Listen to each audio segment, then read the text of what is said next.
देखिए, अब हिजबुल्लाह का यलगार इजराइल से आर पार। कैसे ये चार खबरें जो मेरे दोनों तरफ इस वक्त आपको दिखाई दे रही हैं, इनसे आप समझिए। 50 रॉकेट से हमला किया, मेरोन बेस पर अटैक किया हिजबुल्लाह ने, गलीली पर हमला किया और सायरन गूंजे। और ये चार तस्वीरें हिजबुल्लाह के हमले से जुड़ी हुई। हिजबुल्लाह ने इजराइल पर जिस तरह से अटैक किया है, लेकिन हिजबुल्लाह का हमला कैसे मेरोन दहला, अब आपको और बड़ी ग्राफिकल रिपोर्ट से दिखाते हैं हम। इजराइल के मेरोन एयरबेस पर रॉकेट अटैक हुआ। मेरोन बेस और आसपास 50 कत्यूशा रॉकेट दागे गए। मेरोन बेस पर मौजूद रडार स्टेशन को नुकसान की खबर है। माउंट मेरोन, सफसोफा, हेग्नोज, कफर होश, बारयोहा, इन सब जगहों पर हमला हुआ है। हिजबुल्लाह ने कहा मरकाबा पर आईडीएफ के हमले का बदला लिया है हमने। तो हिजबुल्लाह लगातार, जो कि सबसे बड़ा प्रॉक्सी है ईरान का, वो किस तरह से इजराइल के पीछे पड़ा हुआ है, ये देखिए। अब मैं एक सवाल यहां पर यही पूछ रहा हूं, क्या ये सारी चीजें एक लिमिटेड कॉन्फ्लिक्ट में चलती रहेंगी? जनरल माथुर, हिजबुल्लाह और इजराइल का कॉन्फ्लिक्ट आपस में, हुती और रेड सी में अमेरिका का और हुती का कॉन्फ्लिक्ट आपस में, ये ऐसे ही चलता रहेगा जैसे 2 साल से अभी तक हम रूस और यूक्रेन की वॉर देख रहे हैं और दुनिया अपने एक न्यू नॉर्मल के तौर पर बढ़ चली है? गौरव, देखो, मैं 2 बातें इस आपके प्रश्न के उत्तर में आपके दर्शकों को बताना चाहूंगा। पहली बात तो ये है कि इजराइल और ईरान एक्चुअल एनिमीज हैं। हिजबुल्लाह या हमास या हूती या और कोई संगठन, ये तमाम ईरान के प्रॉक्सीज हैं और वास्तव में लड़ाई ईरान के साथ हो रही है, पहली बात। दूसरी बात जो मैं आपको बताना चाहता हूं कि ये एक प्रकार का अट्रिशन वॉरफेयर है और ये अट्रिशन वॉरफेयर चलता रहेगा। इस अट्रिशन वॉरफेयर का एम ये है कि आप दुश्मन के मैन मटेरियल मोरल के ऊपर इतना ज्यादा प्रेशर डालें, इतना उनका नुकसान करें कि वो उसके बाद लड़ने की और मिलिट्री रिस्पांस देने की परिस्थिति में ना रह जाए। तो मुझे लगता है कि इस प्रकार के ये नॉन कॉन्टैक्ट वॉरफेयर चलता रहेगा, कुछ और समय चलेगा। लेकिन एक बात मैं फिर आपको दोहरा रहा हूं कि आज की तारीख में वेस्ट की पावर और ये जो नया उभर के आ रहा है, जिसको मैंने क्रिक बोला थोड़ी देर पहले, उसकी पावर में अंतर हो गया है। 4 गुना ज्यादा उनकी ताकत है। चाइना, रशिया, ईरान और नॉर्थ कोरिया की मिला करके, चाहे वो न्यूक्लियर पावर हो, चाहे वो और किसी तरीके की पावर हो, ये बात इनको समझनी पड़ेगी। और इनको बहुत इस बात का, आप देखें किस प्रकार से, मैं थोड़ा सा कनेक्ट कर रहा हूं, कैसे नॉर्थ यूक्रेन में वो एक शहर के शहर हार गए। वो हार इसलिए रहे हैं कि जो वेस्ट है वो यूक्रेन को हौसला देने में नाकाम रहा है।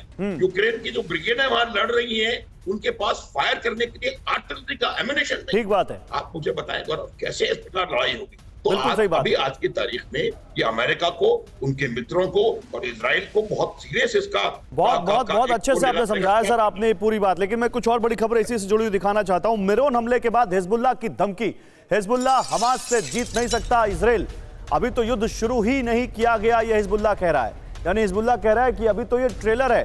हिजबुल्लाह के डिप्टी चीफ शेख नईम कासिम का ऐलान, गाजा में सीज फायर तक हमला जारी रहेगा। हिजबुल्लाह ने अपने हथियारों के भंडार का सिर्फ 3% ही अभी तक इस्तेमाल किया है, ये कहा है हिजबुल्लाह के नेता ने।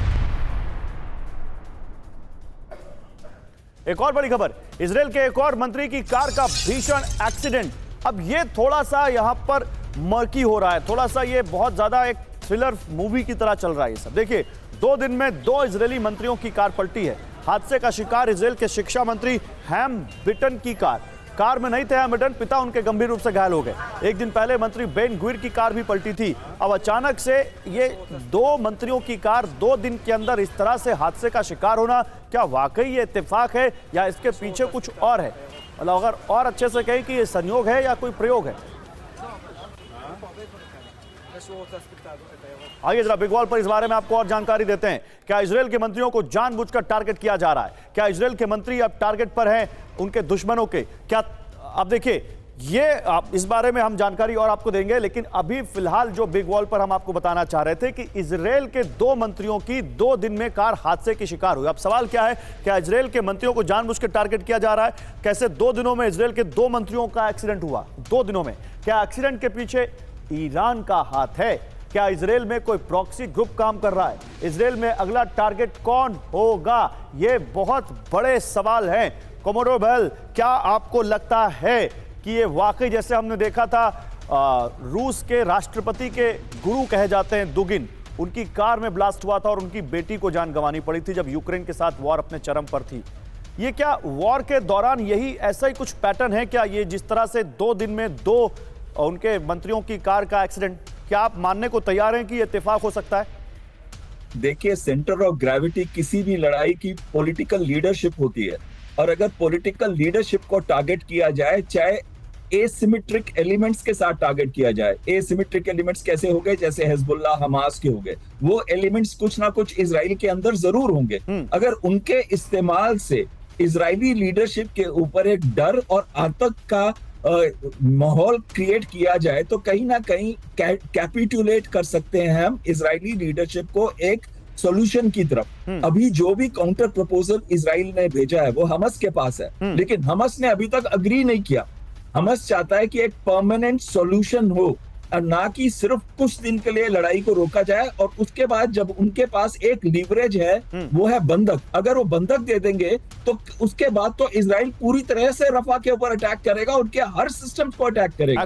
तो ये लड़ाई तब तक नहीं रुकेगी जब तक गाजा के अंदर इजराइल की स्ट्राइक्स बंद नहीं होती। लेकिन एक चीज में मैं इत्तेफाक रखता हूं जनरल साहब के साथ, वो ये चीज है कि चाहे 4 गुना ज्यादा क्वांटिटेटिव हो रशिया, चीन, नॉर्थ कोरिया और उस एलिमेंट्स की, ईरान की, लेकिन उनकी क्वालिटेटिव एसिमेट्री वेस्टर्न फोर्सेस की इतनी ज्यादा है। दूसरा, नाटो फोर्सेस 32 कंट्री के हैं। और तीसरी चीज है जो उनकी एबिलिटी है टारगेट करना, चाहे स्पेस हो चाहे ग्राउंड हो, जो वेस्टर्न फोर्सेस की है वो बहुत ज्यादा है। तो आज रशिया वीक हो चुका है इकोनॉमिकली और मिलिटरिटी लास्ट 2 साल से। तो मुझे नहीं लगता कि कभी भी रशिया, चाइना डायरेक्ट अटैक में आएंगे यूएस के अगेंस्ट। हाँ, प्रॉक्सीज का जरूर इस्तेमाल किया जाएगा। और जो अट्रिशन वॉरफेयर की बात चल रही है, जिस दिन गाजा पे अटैक बंद हो गया इजराइल का, उस दिन ये अट्रिशन वॉरफेयर भी बंद हो जाएगा। ठीक है, देखिए इसी जुड़ी में कुछ और खबरें दिखाता हूं। लेबनान में इजराइल की एयर स्ट्राइक, मारा गया जामा इस्लामिया का कमांडर। इजरायली हमले में मुसाब खलाफ की मौत हुई है। हमास के लेबनान ब्रांच से जुड़ा हुआ था मुसाब। लेबनान का विद्रोही गुट है जामा इस्लामिया। इसी से जुड़ी एक और बड़ी खबर, हिजबुल्लाह से इजराइल का विध्वंसक बदला। लेबनान में हिजबुल्लाह के मिलिट्री ठिकाने पर इजराइल ने बमबारी की है। यारिन, तायर, हरफा, मरून अल रस पर एयर स्ट्राइक की गई है। हिजबुल्लाह के कंट्रोल सेंटर्स को तबाह करने का इजराइल की सेना ने दावा किया है।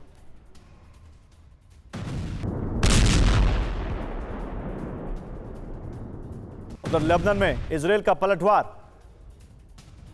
देखिए मैं अब इजराइल के पलटवार की बात कर रहा हूं। मरकाबा में इजरायली फाइटर जेट का हमला, हिजबुल्लाह के हथियारों का गोदाम इजराइल ने तबाह कर दिया। हिजबुल्लाह का लॉन्च पैड भी इन्होंने नष्ट किया है। मतलब यह है कि अगर हिजबुल्लाह अटैक कर रहा है तो इजराइल हाथ पर हाथ धरे नहीं बैठा है। अगर आप इसको देखें तो कम से कम मल्टी फ्रंट वॉर पे इस वक्त इजराइल है। एक तरफ हिजबुल्लाह है, एक तरफ हमास है, और दूसरी तरफ कुछ और प्रॉक्सीज जो इजराइल पर हमला करने की कोशिश में लगे हुए हैं। तो आइए आपको इस बारे में और जानकारी देता हूं मैं। इजराइल का बदला और बमबारी। लेबनान में इजरायली एयरफोर्स ने एयर स्ट्राइक की। मरकाबा, स्रेबिन, यारिन, तायर, हरफा, मरून अल रस पर एयर स्ट्राइक की गई।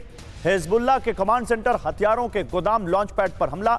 इजरायली हमले में मिलिट्री इंफ्रास्ट्रक्चर तबाह हो गए। इजराइल ने जामा इस्लामिया के कमांडर को मार गिराया। ये इजरायली मीडिया के हवाले से हम आपको जानकारी दे रहे हैं। लेकिन इसी बीच राफा में फाइनल प्रहार की तैयारी में इजराइल ये प्लान आपके सामने रखते हैं। राफा जो कि गाजा का निचला हिस्सा है, जहां पर इस वक्त हमास हो सकते हैं, ये कहा जा रहा है, हमास के लड़ाके। राफा में फाइनल प्रहार की तैयारी में इजराइल। राफा में बहुत बड़े हमले की तैयारी में आईडीएफ। सैकड़ों टैंक, आर्टिलरी और आर्मर्ड व्हीकल्स का जमावड़ा वहां पर लगा दिया इजराइल ने। राफा के बाहरी इलाके में बड़ा सैन्य मूवमेंट देखने को मिल रहा है। हमले के लिए तैयार बड़े पैमाने पर हथियार। ये विजुअल देखिए, इन विजुअल्स को देख के आपको लग रहा है कि ये केवल एक 365 स्क्वायर किलोमीटर की एक पट्टी जिसका नाम गाजा है, उसके एक छोटे से हिस्से जो करीब करीब 150 पौने 200 स्क्वायर किलोमीटर का होगा, उस पर अटैक के लिए तैयारी हो रही है। यह आपको लग रहा है कि एक प्रॉक्सी ग्रुप के खिलाफ इजराइल ने इतनी बड़ी तैयारी की है। यह है इजराइल जो आता है तो घर में घुसकर मारता है, और वही कोशिश इस वक्त है राफा को चारों तरफ से घेरने की इजराइल की।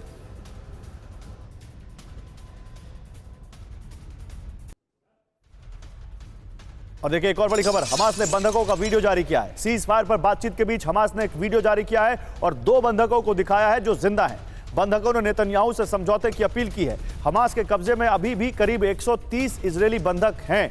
हमास ने इससे पहले 2 या 3 फेजेस में 50 से ज्यादा बंधक छोड़े, लेकिन उसके बावजूद अभी भी सीज फायर पर बातचीत के लिए वीडियो जारी करके हमास कह रहा है, हमास ने इन बंधकों के वीडियो जारी करके कहा कि बंधक जिंदा है और ये बंधक कह रहे हैं नेतन्याहू से कि आप सीज फायर कीजिए, क्योंकि अभी भी 100 से ज्यादा, अब 130 है, 120 है, 125 है, ये कोई फाइनल गिनती नहीं, लेकिन करीब 130 इजरायली बंधक हमास के कब्जे में हैं। उधर एक और बड़ी खबर, नेतन्याहू के प्लान से अमेरिका नाराज है। नेतन्याहू के वॉर कैबिनेट में मतभेद से यूएस नाराज है। बंधकों की डील पर सहमति न होने से अमेरिका नाराज है। नेतन्याहू कैबिनेट में आपसी कहासुनी पर भी नाराजगी जताई है अमेरिका ने। दरअसल नेतन्याहू की वॉर कैबिनेट, जिसमें नेतन्याहू खुद शामिल है, उनके रक्षा मंत्री शामिल है, उनके कुछ और मंत्री शामिल है, उनके मिलिट्री चीफ शामिल है, वो वॉर कैबिनेट इस सहमति पर नहीं पहुंच पा रही है कि कैसे बंधकों की रिहाई के लिए कोई हमास से सीज फायर किया जाए या नहीं।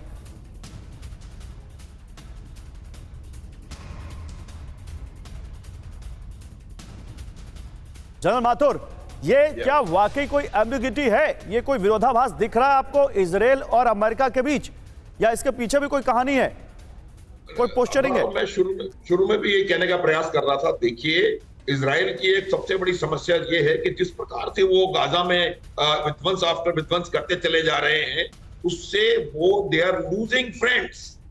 उसके अलावा they are losing people within their own country.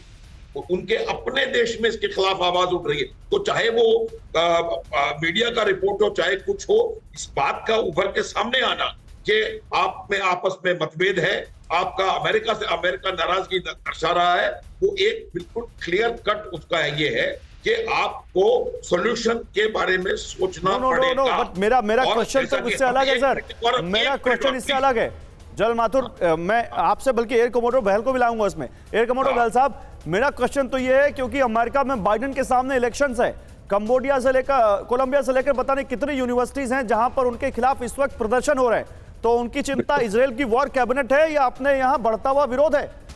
बिल्कुल, दो चीजें हो रही हैं। एक, नवंबर में इलेक्शन है, दूसरा यूनिवर्सिटीज के प्रोटेस्ट बढ़ रहे हैं और पेरिस तक पहुंच चुके हैं, तीसरी चीज है बिडेन की पॉपुलैरिटी नीचे आ चुकी है, चौथी चीज है कि बिडेन जिस भी इलेक्शन मीटिंग में जाते हैं वहां पे उनको प्रोटेस्ट मिलते हैं, वहां पे पूछा जाता है कि आप ये जो जेनोसाइड हो रहा है इसको रोक क्यों नहीं रहे हैं। तो बिडेन को अगर अपनी गद्दी संभालनी है तो ये प्रोजेक्ट करना बहुत जरूरी है कि वो इजराइल के साथ नहीं है राफा ऑफेंसिव में, क्योंकि 15 लाख के करीब फिलिस्तीनी उसमें है, और अगर उसको राफा ऑफेंसिव करना है तो हजारों की संख्या में मरेंगे। आज 34,500 मर चुके हैं, एक तरीके से जेनोसाइड है, और कई मिलियंस जो है भुखमरी की कंडीशन में है। पूरे विश्व में इजराइल के अगेंस्ट इस समय लहर बह रही है। इसी वजह से उन्होंने सीरिया में अटैक किया था, दमस्कस पे, जहां पे उन्होंने ईरानियन एम्बेसी पे अटैक किया।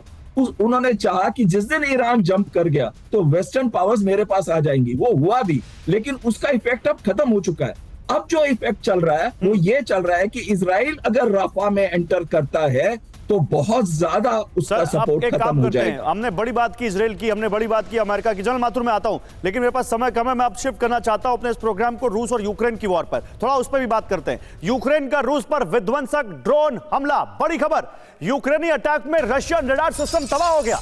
हमले में 48Y6K1 पोडलियट रडार नष्ट किया गया है। S-400 मिसाइल हमले में इस्तेमाल होता था यह रडार। यूक्रेन के डिफेंस इंटेलिजेंस यूनिट ने यह अटैक किया है।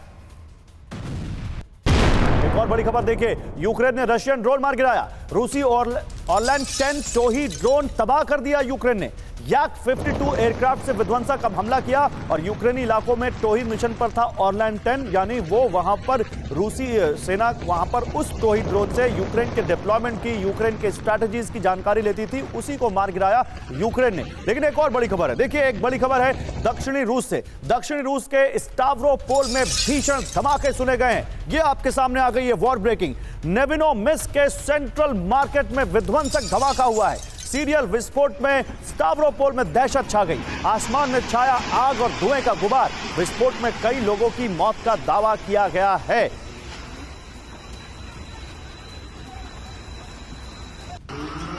एक और बड़ी खबर क्रीमिया से। क्रीमिया में यूक्रेन ने किया मिसाइल अटैक और यह बहुत बड़ी खबर है और मैं इस पे एक्सपर्ट से बात भी करूंगा। MGM-140 ATACMS मिसाइल से विध्वंसक हमला किया गया है। उत्तरी क्रीमिया में मिसाइल अटैक होने का रूसी दावा। हमले में लंबी दूरी की मिसाइलों का इस्तेमाल किया गया, यह रूस ने दावा किया है। रूस ने सभी मिसाइलों को मार गिराने का दावा किया है। आइए इस बारे में जानकारी देता हूं। क्रीमिया में मिसाइल अटैक और रूस का दावा और अमेरिका से यूक्रेन को लंबी दूरी की मिसाइल मिलने की खबर, ये सब जोड़िए। उत्तरी क्रीमिया में यूक्रेन ने फिर किया मिसाइल हमला। MGM-140 army tactical missile system से हमले का दावा। हमले में लंबी दूरी की अमेरिकी मिसाइलों का इस्तेमाल किया गया। रूस ने कहा है। रूस ने सभी मिसाइलों को मार गिराने का दावा भी किया है। यूक्रेन ने मई के पहले हफ्ते में क्रीमिया ब्रिज पर अटैक का ऐलान किया था। रूसी सप्लाई लाइन काटना चाहते हैं अमेरिका और यूक्रेन। जनरल माथुर, अब मैं चाहता हूं आप इस पर बोले। एक खबर यह आना कि अमेरिका ने यूक्रेन को लंबी दूरी की मिसाइलें दी हैं, तुरंत उसके बाद यह खबर आना कि क्रीमिया पर जी लंबी दूरी की मिसाइल से अटैक कर दिया यूक्रेन ने, और रूस कह रहा है कि हमने उन मिसाइलों को मार गिराया। कोई इनमें कनेक्शन है सर? बिल्कुल बिल्कुल। आप देखो कि रशिया ये लगातार कहता चला आ रहा है कि अगर लॉन्ग रेंज वेपन्स उन्होंने यूक्रेन को दिए वेस्टर्न पावर्स ने और उनका इस्तेमाल रशिया के खिलाफ हुआ तो वो उसका जरूर कोई ना कोई उसका प्रॉपर इफेक्टिव आंसर देंगे। तो वो इस बात को बताना चाह रहे हैं कि लॉन्ग रेंज वेपन्स न केवल उनको मिल गए हैं बल्कि वो उनका प्रयोग भी फिजिकली कर रहे हैं। और अब आप देखेंगे, मैं बता रहा हूं कि immediately you will see a proper response from Russia. एक बिल्कुल इस बात को मैं थोड़ा सा जो बहल साहब कह रहे थे उससे दोबारा मैं इसको कहूंगा कि आप यूक्रेन में भी देख लीजिए, क्वालिटी कितनी भी अच्छी हो, लेकिन जब आपके पास बम 4 बचे हुए हैं तो आप लड़ाई कैसे लड़ेंगे? तो ये आप मान के चले कि ये जो यूक्रेन के पास आज की परिस्थिति है, उनके पास हथियारों की मेरे हिसाब से कमी है, असला बारूद की कमी है, और ये थोड़े बहुत मिसाइल अटैक्स यहाँ, मिसाइल अटैक्स वहां। इसके बाद आप देखेंगे कि रशिया, मुझे लगता है, जो अपने एम्स अचीव करना चाहता है गौरव, वहां पर उन एम्स को बहुत तेजी से अपने एम्स को अचीव करने की तरफ बहुत तेजी से वो बढ़ रहा है। ये बात ठीक है। देखिए, इसी बीच एक और बड़ी खबर है। अभी हम जिस बारे में आगे बात कर रहे थे उसको डिटेल में बताते हैं। जनरल माथुर, न्यूक्लियर प्लान के समर्थन में आ गया लिथुआनिया। पोलैंड में न्यूक्लियर वेपन्स की तैनाती का समर्थन कर रहा है लिथुआनिया। रूस के पास परमाणु हथियारों की तैनाती चाहता है नेटो। पोलैंड के राष्ट्रपति से मिले हैं लिथुआनिया के राष्ट्रपति गिटानस नौसेदा। रूस के लिए खतरा नहीं है परमाणु तैनाती, ये नौसेदा कह रहे हैं, लेकिन क्या रूस इनकी बात को मानेगा? आइए इसके बारे में और डिटेल जानकारी आपको देते हैं। न्यूक्लियर तैनाती चाहता है लिथुआनिया। न्यूक्लियर प्लान के समर्थन में आया बाल्टिक देश लिथुआनिया। पोलैंड में न्यूक्लियर वेपन्स की तैनाती का समर्थन किया लिथुआनिया ने। रूस के पास परमाणु हथियार तैनाती का नेटो प्लान है। उकसाने या रूस के लिए खतरा नहीं है परमाणु तैनाती, ये भी कह रहे हैं नौसेदा। आत्मरक्षा के लिए न्यूक्लियर हथियारों की तैनाती जरूरी है, ये लिथुआनिया ने कहा है। लेकिन सबसे बड़ी बात, उनकी इस बात पर भरोसा करेगा क्या रूस? एक और बड़ी खबर, परमाणु हमलों से निपटने की तैयारी में अमेरिका ने अपने नए डूम्सडे प्लेन का ऑर्डर दिया है। एटमी हमले के वक्त डूम्सडे प्लेन से ऑपरेशन किया जा सकेगा। करीब 1000 अरब रुपए में आएंगे नए डूम्सडे प्लेन। पुराने डूम्सडे प्लेन को रिटायर करेगा अमेरिका। अब डूम्सडे प्लेन क्या होते हैं, डूम्सडे प्लेन कैसे काम करते हैं, ये क्या मामला है और डूम्सडे प्लेन क्यों खरीदे गए, समझिए। अमेरिका ने नए डूम्सडे प्लेन को ऑर्डर दिया। परमाणु हमले के वक्त आसमान में अमेरिकी कमांड सेंटर होते हैं ये डूम्सडे प्लेन। एटमी अटैक के वक्त ऑपरेशन की वजह से डूम्सडे प्लेन या प्रलय का विमान कहे जाते हैं। सियरा नेवादा कॉर्पोरेशन को करीब 1080 अरब रुपए में यह कॉन्ट्रैक्ट दिया गया। बोइंग E-4B प्लेन की जगह लेंगे 8 से 10 ये नए प्लेन। यूएस प्रेसिडेंट और नेशनल कमांड अथॉरिटी के लिए यह प्लान है। इसी बीच एक और बड़ी खबर, दुनिया के सबसे बड़े नेवी बेस पर चीन की नजर है। जी हां, चीन कर रहा है अमेरिका के नॉरफॉक नेवी बेस की जासूसी। सामने आई नेवल बेस की चीनी सैटेलाइट से ली गई तस्वीर। दक्षिण पूर्वी वर्जीनिया में है नॉरफॉक नेवल बेस। करीब 3400 एकड़ में फैला है और 1917 में बना है यह नॉरफॉक नेवी बेस, जिसकी चीन सैटेलाइट से जासूसी कर रहा है। यह जानकारी सामने आई है। अमेरिकी बेस पर चीन की नजर, यह बड़ी खबर है, यह बड़ी अलार्मिंग खबर है। देखिए, नॉरफॉक दुनिया का सबसे बड़ा और पुराना नेवी बेस है। नॉरफॉक बेस की लंबाई लगभग 20 किलोमीटर है। बेस पर एक साथ 75 जहाजों का संचालन किया जा सकता है। बड़ी संख्या में गोला बारूद और तेल का भंडारण यहां पर होता है। कार्गो संचालन के लिए बुनियादी ढांचा यहां पर मौजूद है। 8 जहाज निर्माण और मरम्मत यार्ड हैं, 7 सूखे और 3 फ्लोटिंग डॉक और 16 स्लिपवे यहां पर हैं। मुझे लगता है ये फ्लिप फ्लॉप, ये चूहा बिल्ली का खेल तो एयर कमोडोर बेल ये चलता जिंदगी चलता रहेगा, लेकिन ये डूम्सडे प्लेन क्यों खरीद रहा है अमेरिका? देखिए, डूम्सडे प्लेन मेनली खरीद रहा है क्योंकि अगर न्यूक्लियर अटैक किया जाता है तो ये न्यूक्लियर अटैक को सरवाइव कर सकते हैं, और इसके अंदर बैठ के जो कमांडर्स हैं, चाहे वो प्रेसिडेंट हो या बाकी कमांडर्स हो, वो लड़ाई का संचालन फिर भी कर सकते हैं क्योंकि ये airborne command and control system बन जाता है।